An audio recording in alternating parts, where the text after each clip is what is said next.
Hello dear student, previous class में electric potential and electric field intensity से related questions आपको solve कराए थे। एक सिंपल सा मीनिंग था कि उसका कैसे एप्लीकेशन करें। इस बात पर भी डिस्कशन हुआ था कि इलेक्ट्रिक फील्ड इंटेंसिटी का इलेक्ट्रिक पोटेंशियल के साथ क्या रिलेशन है, और जब कैलकुलेशन करने के बाद इस कंक्लूजन पर पहुंचे थे कि पोटेंशियल की हेल्प से क्वेश्चन ज़्यादा जल्दी सॉल्व हो जाते हैं as compare to electric field intensity. ठीक है, अब हमें कुछ और क्वेश्चंस लेना है कि कैविटी वगैरह होती है तो उस पर क्या होता है, और इलेक्ट्रिक पोटेंशियल एनर्जी पे बात करना है। तो सबसे पहले तो हम कैविटी वगैरह पे एक आध क्वेश्चन कर रहे हैं।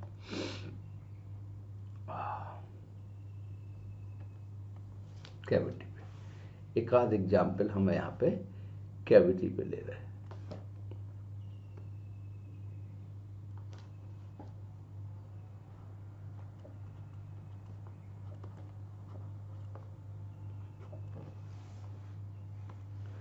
यहाँ पर हमने एक नॉन कंडक्टिंग सॉलिड स्फीयर ले लिया। ये क्या है आपका नॉन कंडक्टिंग सॉलिड स्फीयर।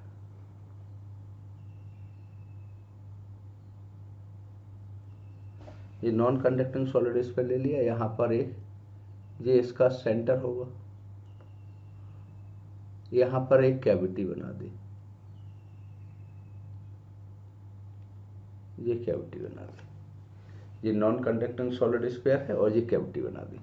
ये कैविटी का सेंटर है। अब मान लो इस पॉइंट पर electric field intensity find out करना है। किस पॉइंट पे इलेक्ट्रिक फील्ड फाइंड आउट कर रहा है? इस पॉइंट पे इलेक्ट्रिक फील्ड। इस सेंटर से इन दोनों सेंटर का सेपरेशन कितना है? ये एक सेंटर है, ये एक कैविटी का सेंटर। दोनों सेंटर का सेपरेशन से कुछ मान लेते हैं, ये सेंटर का सेपरेशन। जिस पॉइंट पे इलेक्ट्रिक फील्ड इंटेंसिटी निकाल रहा है उस पॉइंट को P कह दिए।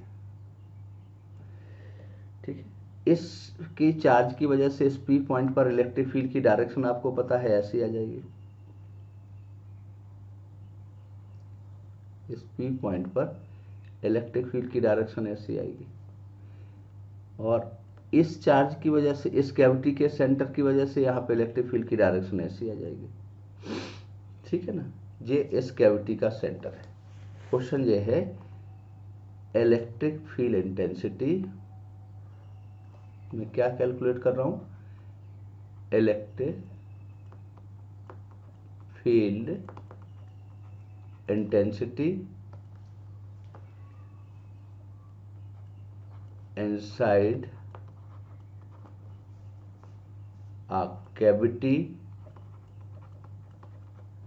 inside a cavity of non-conducting solid sphere। Non conducting solid sphere के अंदर इलेक्ट्रिक फील्ड इंटेंसिटी आप कैलकुलेट करना चाहते हैं। EFI कैलकुलेट कर रहे हैं। EFI यहाँ पे थोड़ा सा लिख दूं ठीक से। EFI का मतलब electric field intensity. Electric field intensity inside a cavity of. अब कितनी सिचुएशन हो सकती बताओ? यहाँ पे वास्तव में 6 सिचुएशन हो सकती है। देखो, इस कैविटी के सेंटर पे इलेक्ट्रिक फील्ड निकाला जा सकता है, इस पॉइंट पे निकाला जा सकता है, कैविटी के सरफेस पे निकाला जा सकता है। कितनी हो गई? 3। यहाँ निकाला जा सकता है कैविटी के बाहर और स्फीयर के अंदर 4। यहाँ पे निकाला जा सकता है स्फीयर के सरफेस पे 5। इन दोनों के बाहर निकाला जाता है। टोटल 6 सिचुएशन पॉसिबल है। ठीक है, अब इस पॉइंट पर आप इलेक्ट्रिक फील्ड इंटेंसिटी निकाल रहे हैं। सपोज करो कि यहाँ पर इस पर यूनिफॉर्मली चार्ज डिस्ट्रीब्यूटेड है, जिसकी वॉल्यूम चार्ज डेंसिटी कुछ दे दी गई है। यहाँ पर चार्ज यूनिफॉर्मली डिस्ट्रीब्यूटेड है और इसकी वॉल्यूम चार्ज डेंसिटी कितनी है? सिग्मा है, और चार्ज यूनिफॉर्मली डिस्ट्रीब्यूटेड है। यहाँ पे चार्ज डिवाइड कर दूं ताकि आपको दिखे, और ये वॉल्यूम चार्ज। इस स्फीयर का सेंटर O है, ये स्फीयर है, इसका सेंटर O है, और इसका सेंटर से C1 है। तो तरीका क्या होता है बेटा कि सबसे पहले तो कंप्लीट स्पेयर की वजह से इलेक्ट्रिक फील्ड निकालो, फिर इस कैविटी की वजह से निकालो और दोनों को सब्ट्रैक्ट कर दो, तो रिजल्टेंट आंसर आ जाएगा। सबसे सिंपल तरीका। अब कैविटी स्पेयर के अंदर किसी पॉइंट पे इलेक्ट्रिक फील्ड का फॉर्मूला क्या लिखवाया था? अच्छा, ये वॉल्यूम चार्ज डेंसिटी के टर्म में मैंने दिया है, तो एक काम और करना होगा कि फॉर्मूले को वॉल्यूम चार्ज डेंसिटी के टर्म में बदलना होगा। अभी आपने इनसाइड पॉइंट पर इलेक्ट्रिक फील्ड का जो फॉर्मूला देखा था वो किसके टर्म में देखा था? चार्ज के टर्म में। इसको वॉल्यूम चार्ज डेंसिटी के टर्म में बदलें। देखो क्या देखा था, इनसाइड पॉइंट पर इलेक्ट्रिक फील्ड का फॉर्मूला आया था E equal to, inside point पर इलेक्ट्रिक फील्ड आया था E equal to K Q by R square.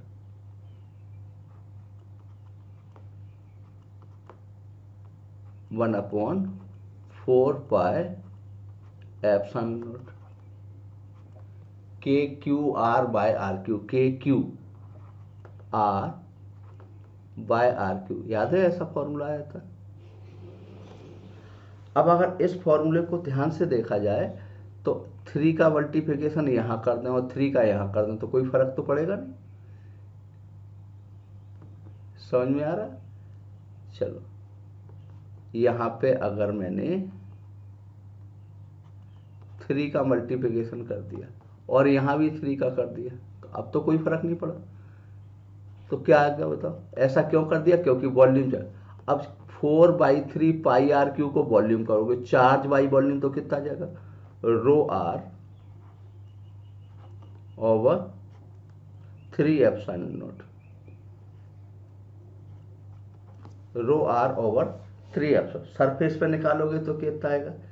Small are capital R के बराबर आ जाएगा। अब बताओ, यहाँ पे इसकी वजह से यहाँ इलेक्ट्रिक फील्ड निकाला तो उसकी डायरेक्शन ये आ गई से E1।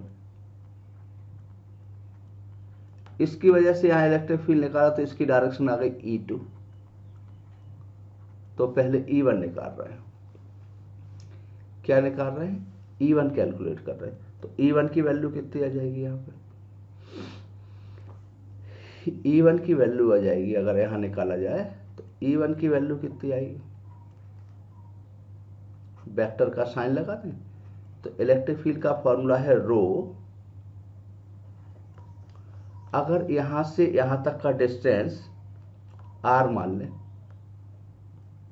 बड़ी रेडियस ये r है यहां से आता है, या इतना डिस्टेंस x मान लें, ये डिस्टेंस इतना कितना कर दिया? x। ये वाला डिस्टेंस क्या कह दिया? a, यहां से इसके सेंटर से यहां तक, और ये डिस्टेंस कह दिया से y है। तो बताओ क्या आ जाएगा? रो, यहां से यहां तक रो, और ये डिस्टेंस स्मॉल आर की जगह x कर दिया तो रो x ओवर कितना आ जाएगा? 3 एप्सिलॉन नॉट। चूंकि वेक्टर का साइन लगाया इसलिए यहां वेक्टर लिख दिया। E2 निकालोगे तो कितना आ जाएगा? E2 निकालोगे तो आएगा sigma sorry rho y over 3 epsilon naught. यहां भी वेक्टर का साइन लगा दिया, इसको वेक्टोरियली सबट्रैक्ट कर दिया। ये आपका a हो गया, ये y हो गया, ये x हो गया। तो आपने अब लिख दिया नेट इलेक्ट्रिक फील्ड। मैं नेक्स्ट पेज पे लिख रहा हूं, यहाँ पे अब ठीक से आ नहीं रहा। नेट इलेक्ट्रिक फील्ड आपका आ गया। Net electric field intensity, net electric field intensity due to charge spare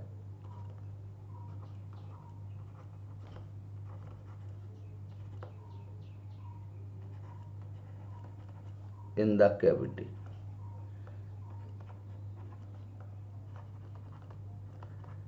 Cavity at point P.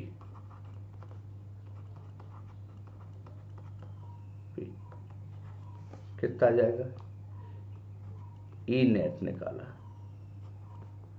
कितना आ गया था बताओ? E1 प्लस E2, ये E नेट आ गया। क्या कॉमन आ गया यहाँ? रो ओवर 3 एप्सिलॉन नॉट कॉमन आ गया था, और यहाँ आ गया था x माइनस वाई, ये ए आ गया। अब यहाँ पे अगर लिखोगे तो इसको क्या लिख सकते हैं, E equal to rho over 3 naught, vector के फॉर्मूले से ये ए आ गया। ये वेक्टर के फॉर्मूले से क्या आ गया, ए। कैसे वेक्टर के फॉर्मूले से करोगे तो देखो, पीछे जाओ एक page,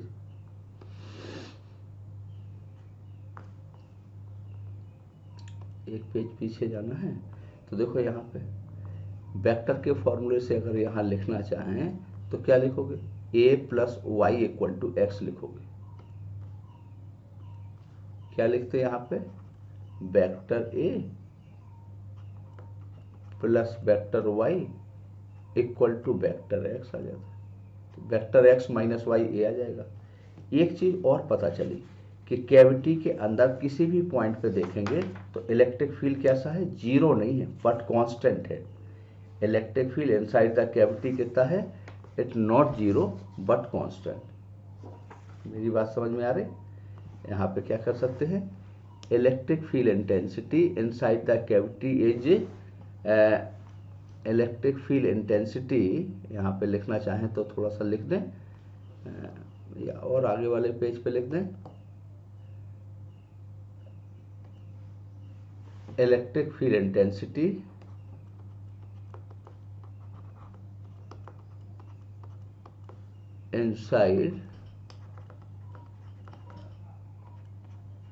inside the cavity is not zero but constant everywhere। Cavity के अंदर हर पॉइंट पर इलेक्ट्रिक फील्ड क्या होगा, यहाँ पे कांस्टेंट होगा, एवरीवेयर कांस्टेंट होगा, बट जीरो नहीं होगा। ठीक है, ये वैल्यू फिक्स हो जाएगी। अब हमने कहा था टोटल कितनी सिचुएशन हो सकती है, 6 सिचुएशन हो सकती है। उन 6 सिचुएशन पे मैं क्वेश्चन सॉल्व करके आपको सिखाऊंगा। ठीक है, पर अभी हमें थोड़ा सा पोटेंशियल एनर्जी पे भी बात करना थी। Electric potential, electric potential energy, जैसा कि पिछली क्लास में हमने बताया था, इलेक्ट्रिक पोटेंशियल एनर्जी दो तरीके से निकाली जाएगी। एक तो सिस्टम के लिए निकाली जाएगी, interaction potential energy, discrete system के लिए कह सकते हैं, और एक सेल्फ एनर्जी निकाली जाएगी अगर कॉन्टिन्यूअस चार्ज डिस्ट्रीब्यूशन है। तो अगर सेल्फ इसके लिए निकाली जाएगी तो पोटेंशियल एनर्जी का फॉर्मूला होगा के Q1 Q2 बाय आर। अगर डिस्क्रीट सिस्टम के लिए निकाला जाएगा तो के Q1 Q2 by are. Potential energy का अगर पोटेंशियल के साथ देखोगे तो चार्ज इनटू पोटेंशियल डिफरेंस आ जाएगा, ऐसा आ जाएगा। ये दूसरा तरीका हो सकता है। पोटेंशियल एनर्जी का तीसरा तरीका देखना है, मान लो इस टर्म में नहीं चाहिए तो F इक्वल टू माइनस के du बाई डी आर। आपका फोर्स पता कर लिया और फोर्स को इंटीग्रेट कर दिया तो आपको पोटेंशियल एनर्जी मिल जाएगी। तो ये तरीके हो जाएंगे आपके इलेक्ट्रिक पोटेंशियल एनर्जी के। ठीक है, एक आध न्यूमेरिकल के द्वारा बात कर रहे हैं। ये आपका कोई एक एग्जाम्पल, और हम पूछे पोटेंशियल एनर्जी सिस्टम की निकालें। चलो स्क्वायर बना लेते हैं। तो ये एक स्क्वायर है,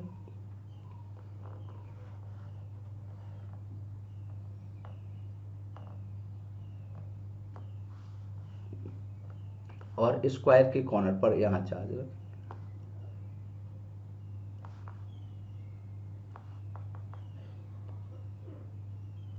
कितने चार्ज रखें, 4 चार्ज रखें स्क्वायर के कॉर्नर। यहाँ पे चार्ज रखा है Q, यहाँ चार्ज Q, यहाँ चार्ज Q, यहाँ charge Q, side length L है।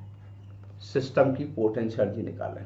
क्या निकालें, find out the potential energy of the system. Find out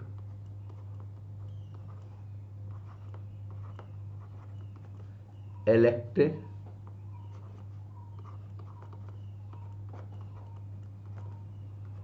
potential energy of the system system की electric potential energy find out करना।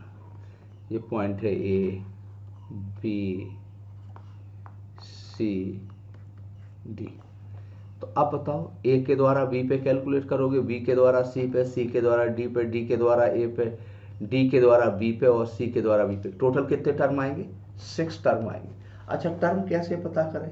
कई बच्चों को तो दिक्कत यहाँ पे आती कि वो बेचारे टर्म ही पता नहीं कर पाते, और जब वो टर्म कैलकुलेट नहीं कर पाते स्टूडेंट, तो वो सिस्टम की पोटेंशियल एनर्जी का सही कैलकुलेशन नहीं कर सकते। तो अगर कोई बायोलॉजी का स्टूडेंट है तो अगर एन कॉर्नर है तो n-1/2 ऐसा कर लेंगे। ठीक है, यहां पे कितने कॉर्नर है? 4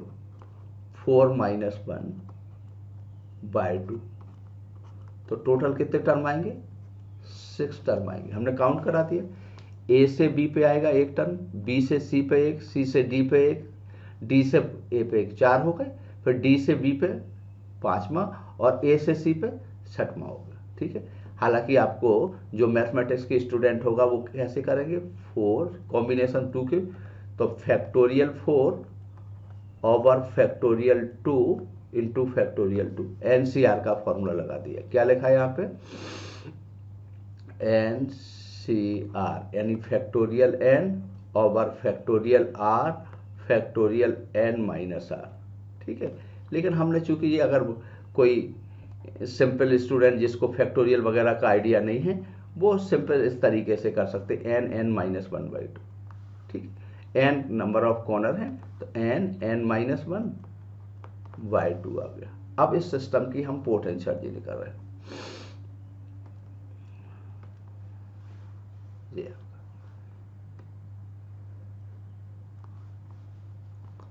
चलिए अब क्या आएगा?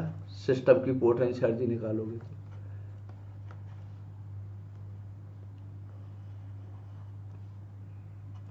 जी आ गया। पहले के द्वारा दूसरे पे आया था के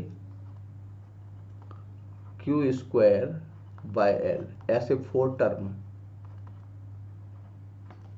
2 टर्म ऐसे हैं के क्यू स्क्वायर ओवर L√2। तो बताओ इस सिस्टम की पोटेंशियल एनर्जी कितनी आ गई? यू निकालोगे तो के क्यू स्क्वायर कॉमन आ जाएगा, एल कॉमन आएगा, K Q square by L आ गया। तो कितना आ गया? 4 प्लस √2। ये सिस्टम की पोटेंशियल एनर्जी आ गई। एक क्वेश्चन। दूसरा एग्जाम्पल लिख, अभी और अच्छा सा क्लियर हो जाएगा। एक और एग्जाम्पल दे देते हैं तो आपके दिमाग पे चीजें बहुत क्लियर हो जाएगी। मान लो ये क्यूब है और इस क्यूब के, ये क्यूब है, एक सिस्टम हो गया। इसकी पोटेंशियल एनर्जी आपको फाइंड आउट करना। अब बताओ इसमें कितने कॉर्नर होंगे? 8 कॉर्नर होंगे। सभी कॉर्नर पर सिमिलर लाइक चार्ज रख दिया। लाइक नहीं रखेंगे तो वो भी इंटरेक्शन आपको निकालना होगा, तो प्लस की वजह से प्लस, माइनस की वजह से माइनस, वो देखना पड़ेगा। रिपल्सन की वजह से पॉजिटिव एनर्जी और अट्रैक्शन की वजह से नेगेटिव होगा। तो मैं अभी लाइक चार्ज रख रहा हूँ। एक चार्ज यहाँ रखा हुआ है,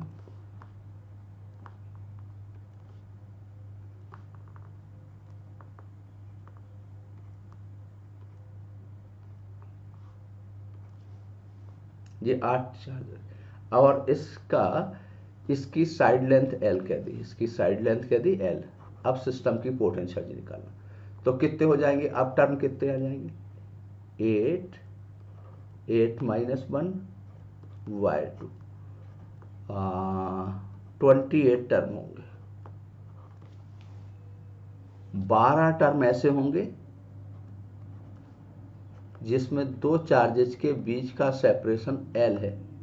चेक कर लो। 12 टर्म ऐसे होंगे जिसमें इन 2 चार्जेस के बीच का सेपरेशन है L√2। 4 टर्म ऐसे होंगे जिसमें चार्जेस के बीच का सेपरेशन है L√3। टोटल टर्म गिन लो बेटा, कितने हो गए? 12 हो गए। ठीक है, अब इस सिस्टम की अगर हम पोटेंशियल एनर्जी निकाला तो क्या आएगा? 12 के क्यू स्क्वायर बाई एल आएगा। 12 के बीच का सेपरेशन L√2 है तो 12 के क्यू स्क्वायर ओवर L√2 आएगा। 4 ऐसे है तो 4 K Q square over L√3 आएगा। ये सिस्टम की पोटेंशियल दी आ गई। ठीक है, इस सिमिलर फैशन हम ट्राइंगल के लिए हमने एक एग्जाम्पल SC वर्मा से लिया। ये आपका कोई टेबल है और इस टेबल पर ये क्यू चार्ज रखा है। एक ब्लॉक है जिसका मास m है, दिख रहा है आपको, ये ब्लॉक m है, इस पे चार्ज q है। यहाँ इलेक्ट्रिक फील्ड ऑन कर दिया E टूवर्ड्स राइट डायरेक्शन में, तो ये फ्रिक्शनलेस सरफेस d डिस्टेंस पर रखा है इस दीवार से, तो ये पार्टिकल इस दीवार से टकराएगा, वापस लौटेगा।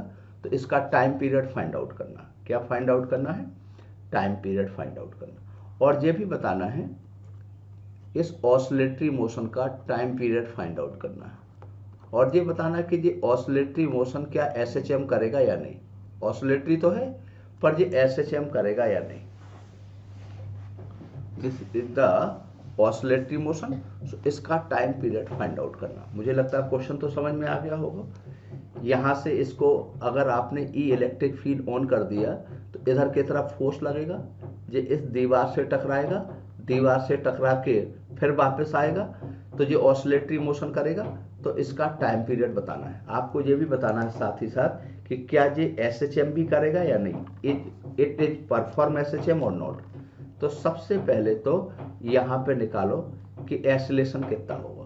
तो एसिलेशन का फॉर्मूला कितना होगा? A इक्वल टू कितना आ जाएगा? A इक्वल टू आ जाएगा QE बाई M। ये QE बाई M, ये तो आपका आ जाएगा एसिलेशन। कैसे आ गया? न्यूटोनियन मैकेनिक्स से M into A equal to, अब यहाँ से यहाँ तक पहुँचने में कितना टाइम लगेगा? D डिस्टेंस कवर करने में। चूंकि इनिशियल वेलोसिटी 0 था तो D equal to half AT square आ जाएगा। हाफ A है आपका QE बाई M। अभी 11th के बच्चों को भी मैं पढ़ा रहा हूँ काइनेमेटिक्स का इक्वेशन। तो यहाँ से T आ गया। T इक्वल टू कितना आ जाएगा? 2md बाई QE इस पूरे का रूट, ये आ गया आपका। अब velocity at the time of impact क्या आएगा? जब वेलोसिटी क्या होगा? Velocity at the time of impact,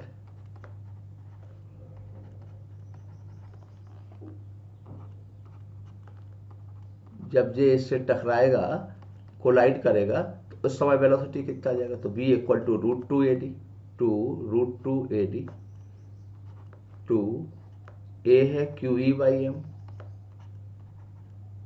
D आ जाएगा। अब ये ब्लॉक यहां से टकरा के वापस लौटेगा, तो फिर से इसको रेस्ट में आने में कितना टाइम लगेगा? तो यहां से ये टकराएगा, इसी वेलोसिटी से वापस लौटेगा, सो आप कितने टाइम बाद ये रेस्ट में आ जाएगा? मैं नेक्स्ट पेज पे कर रहा हूं। क्या कह रहा हूं? कितने टाइम बाद ये रेस्ट में आएगा? When the block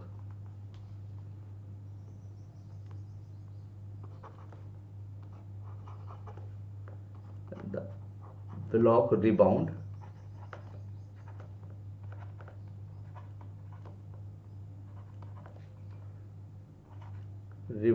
time taken by block in coming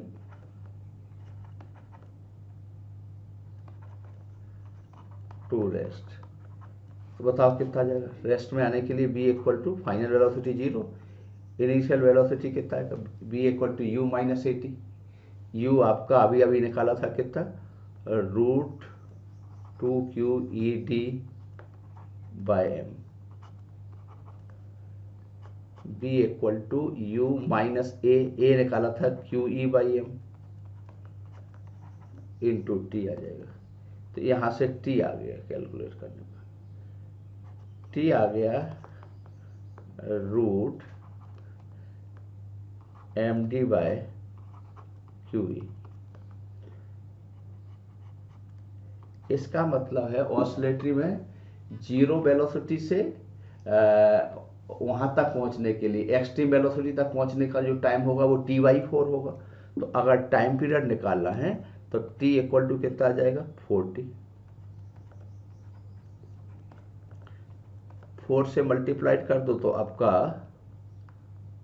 8 md आ जाएगा। कितना आ जाएगा यहाँ पे, ये निकाल दिया, ये वैल्यू रख दो तो टाइम टेकन बाई ब्लॉक आ जाएगा आपका। देखो ये ब्लॉक यहाँ से यहाँ तक गया और वहां से यहाँ तक,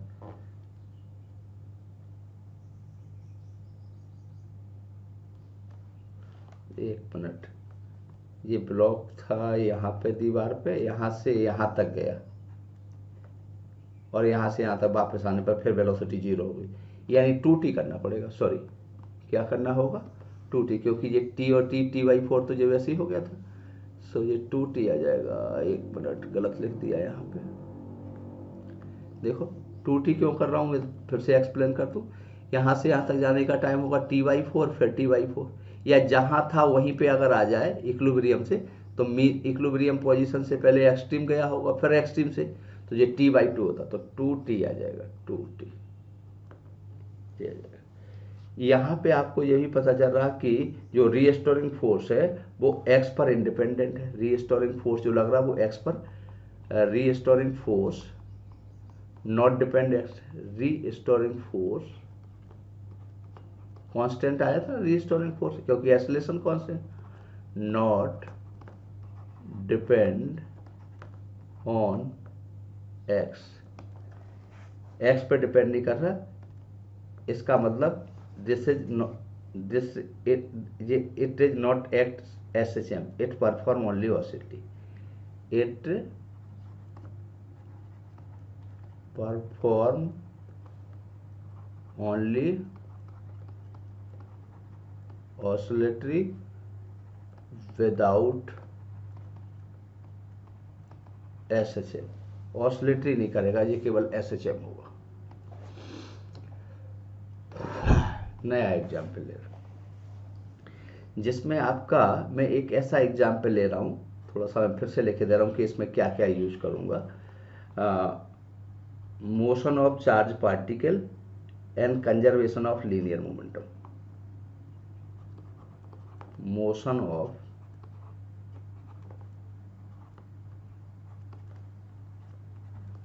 charge particle and conservation of linear momentum। अच्छा, आपको लीनियर मोमेंटम कंजर्व कब होता है, आपको जो अच्छे से पता है कि लीनियर मोमेंटम कंजर्व तब होता है। इसके पहले भी एक क्वेश्चन हम ऐसा करा चुके प्रोटॉन और अल्फा पार्टिकल का। सपोज करो कि एक पार्टिकल जो है जिसका चार्ज q है, मास m है और b वेलोसिटी से ऐसे जा रहा।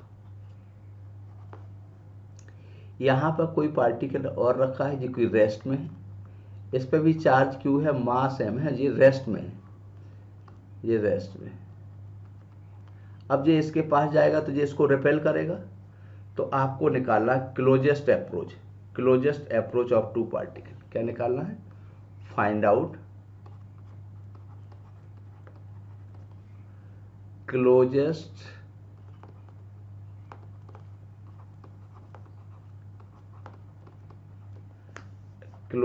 approach of two particle। इन दोनों पार्टिकल के बीच क्लोजेस्ट अप्रोच निकालना। अब हम सॉल्व करने के पहले एक बात बताएं यहाँ पे कि ये बताओ कि ये जब इसके पास आएगा तो ये इस पे क्या डालेगा, इसको रिपेल करेगा, ये भी इसको रिपेल करेगा, तो दोनों मिलके एक सिस्टम बनेंगे। सिस्टम बनेगा तो कोई एक्सटर्नल फोर्स काम नहीं कर रहा, और एक्सटर्नल फोर्स काम नहीं कर रहा तो इसका मतलब मोमेंटम कंजर्व होगा। एक्सटर्नल फोर्स काम नहीं कर रहा तो मोमेंटम क्या होगा, कंजर्व होगा। मोमेंटम कंजर्व होने का मतलब जो मोमेंटम बिफोर एक दूसरे के पहले मोमेंटम होगा और बाद में मोमेंटम, तो पहले वाले का मोमेंटम कितना था mb, दूसरा रेस्ट में। क्लोजेस्ट अप्रोच कब होता है, जब दोनों की वेलोसिटी, रिलेटिव वेलोसिटी 0 होती है, यानी दोनों की वेलोसिटी बराबर होगी। तो एक की वेलोसिटी से बी डैश हो गई तो दूसरे की भी कितनी हो जाएगी, एम, या v1 हो गई तो दूसरे की भी v1 हो जाएगी, तो एम v1 और एम v1 आ जाएगा। यहां से हम v1 को कैलकुलेट कर रहे हैं, किसको कैलकुलेट कर लें, v1 को हमने कैलकुलेट कर लिया। तो बताओ v1 कितना आ गया, v1 इक्वल टू आ गया v/2। अब दूसरा हम इसमें क्या कर सकते हैं, मैकेनिकल एनर्जी कंजर्व कर सकते हैं। क्यों कर सकते हैं, क्योंकि केवल कूलाम्बियन फोर्स काम कर रहा, और कूलाम्बियन फोर्स कंजर्वेटिव फोर्स है, only conservative force, only conservative force act, only conservative force act on the system, only conservative force, Coulombian force माने conservative force act on the system, so mechanical energy conserve,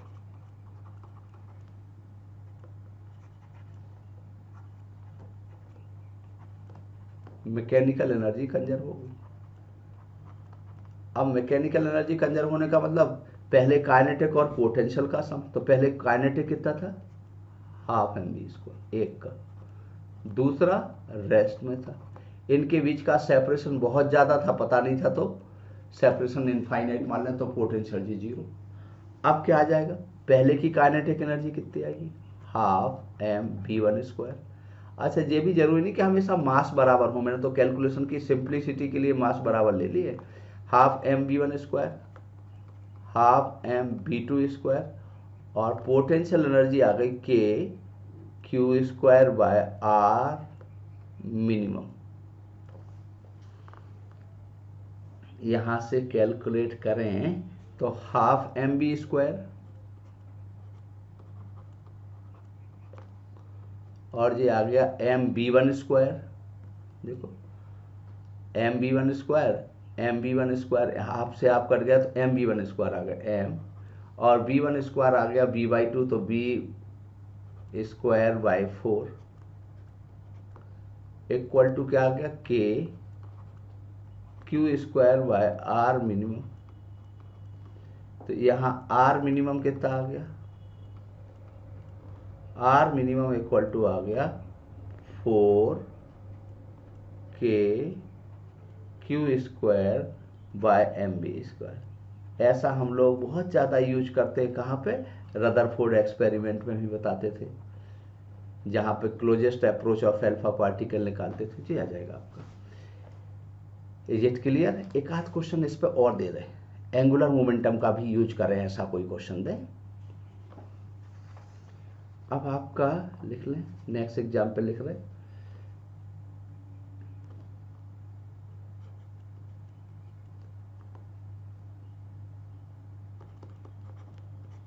इस पे example इस तरीके से कर रहे हैं, मोशन ऑफ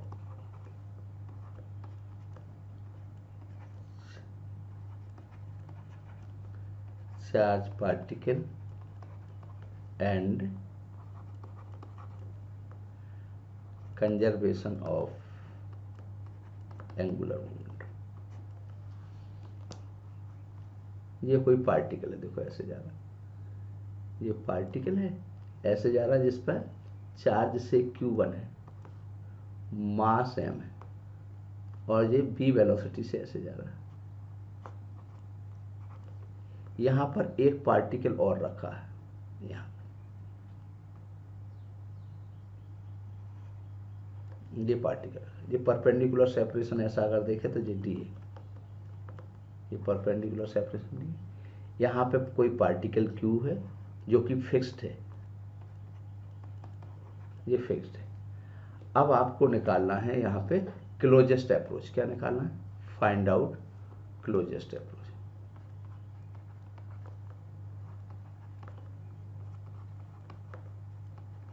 क्लोजेस्ट अप्रोच निकालना। अब ये बताओ, जब ये ऐसे जाएगा तो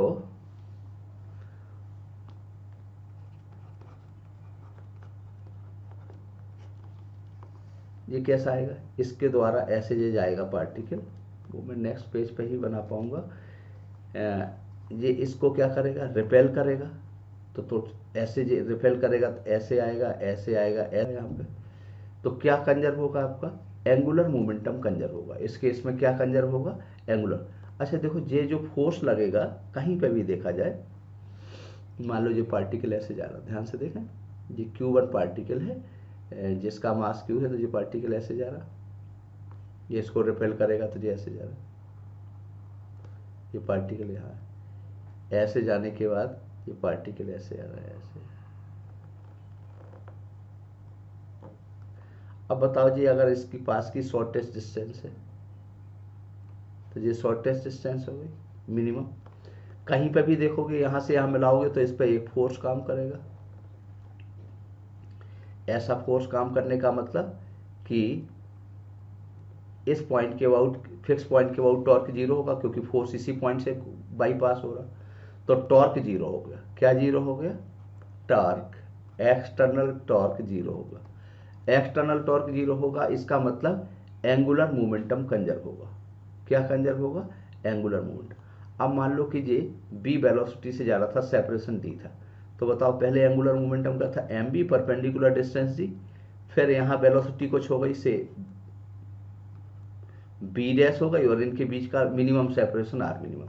तो क्या कंजर्व हो गया बताओ, एंगुलर मोमेंटम तो कंजर्व हो गया। तो पहले बात हो गई कि एम बी डी, फिर कितना आ जाएगा, एम, मान लो वेलोसिटी हो गई थी वहां पे वी नॉट, तो आर मिनिमम आ जाएगा पहला। दूसरा एनर्जी कंजर्वेशन देखोगे, तो एनर्जी कंजर्वेशन देखोगे तो पहले काइनेटिक एनर्जी थी half M B square, separation बहुत ज़्यादा था तो पोटेंशियल एनर्जी ली नहीं। अब काइनेटिक एनर्जी कितना आ जाएगा, half M B naught square plus potential energy आएगा K Q by R minimum.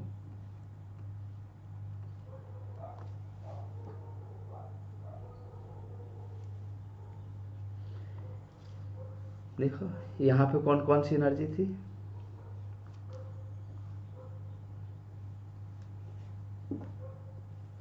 Kinetic energy थी, दूसरा रेस्ट में था। अब इनके जब इंटरेक्शन में आएगा तो पोटेंशियल एनर्जी आएगी। माइनस साइन क्यों आ गया बताओ, माइनस साइन यहाँ पे क्यों आया, यहाँ पे ये बता सकते हैं, क्योंकि यहाँ वेलोसिटी ज़्यादा हो रही है और यहाँ वेलोसिटी कम है, तो इस एनर्जी कंजर्वेशन का मतलब है कि बिफोर और आफ्टर एनर्जी को इक्वल कर दिया। ठीक है, पहले वाले इक्वेशन से बी की वैल्यू यहाँ पुट करते हैं, इन दोनों इक्वेशन की हेल्प से आर मिनिमम को हम कैलकुलेट कर सकते हैं। अब वो मैथमेटिक्स में नहीं लिख रहा हूँ, ठीक है, आर मिनिमम को हम क्या कर सकते हैं, कैलकुलेट कर सकते हैं। मुझे लगता है मेरी मूल भावना तो आप लोगों तक पहुँच गई होगी। ठीक है, सो फिर थैंक यू वेरी मच बेटा। और एक बड़ी ध्यान रखना बेटा कि थोड़ा सा इसे सब्सक्राइब करें। अगर आपको क्लास अच्छी लगती है, मैं ये नहीं फोर्स नहीं कर सकता हूँ, अगर क्लास अच्छी लगती है, आपको लगता है अच्छे एग्जाम्पल्स आ रहे हैं, हमारे कॉन्सेप्ट क्लियर हो रहे हैं, तो फिर इसको सब्सक्राइब करें बेटा। और ये बोर्ड में भी आपके जो मैं क्वेश्चंस करा रहा हूँ, जो थ्योरेटिकल पार्ट करा रहा हूँ, बेस डेरिवेशन करा रहा हूँ, तो वो बोर्ड में भी काम आएगा। और जो इस तरीके के क्वेश्चन अभी कर रहे हैं, जो अभी वो जैसे अभी ये लास्ट क्वेश्चन कर रहा हूँ, ये सब कंपटीशन में काम आने वाले हैं। तो इसको सब्सक्राइब करें बेटा, शेयर करें, लाइक करें, ठीक है, पूरी हेल्प करें इस चैनल को, आपके सहयोग की ज़रूरत है बेटा। और मैं फिर से अपने कमिटमेंट के अकॉर्डिंग बोल रहा हूँ कि मैं पूरा सिलेबस इस पे आपका करूँगा, और रेगुलर क्लास वैसे भी लेता हूँ, एक आध दिन की छुट्टी रखता हूँ, नहीं तो रेगुलर क्लास ही लेता हूँ। ठीक है, तो मैं रेगुलर क्लास रखूँगा। थैंक यू वेरी मच बेटा, थैंक यू वेरी मच। आपका सहयोग अपेक्षित है इसमें बेटा।